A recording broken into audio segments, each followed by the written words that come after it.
Wararka ka imaanaya deegaanada Puntland ayaa waxa ay sheegayaan in markab xamuul ah oo sida hubka noocyadiisa kala duwan ay qabteen ciidamada Puntland, khaasatan ciidanka badda Puntland ee loo yaqaan BMPF. Sida ay xaqiijinayaan ilawareedyo wargal ah, markabka xamuulka ah ee lagu qabtay xeebaha Puntland ayaa wada hub xooggan oo nooc kasta leh, una badan gaadiidka gaashaaman ee culus.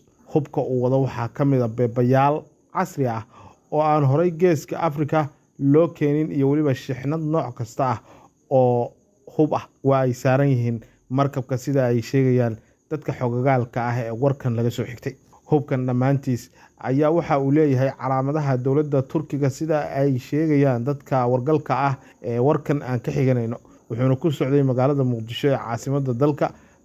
Hubkaasi oo hadda ay gacanta ay ku hayaan ciidamada difaaca Puntland, gaar ahaan cutubka badda ee BMPF. Dowladda Turkiga ayaa inta badan hub culus waxa ay geysaa qaybo badan oo ka mid ah koonfurta dalka, khaasatan magaalada Muqdisho, maadaama halkaasi ay saldhig ay ku leeyihiin dhinaca ciidamada Soomaalida lagu tababaro.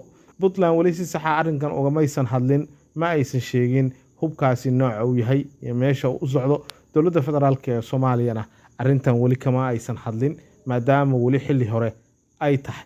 Hase ahaatee, waxaa ogaan doonaa warkan iyo halka uu arrintan ama markabkani u socday iyo cidda uu hubka u waday.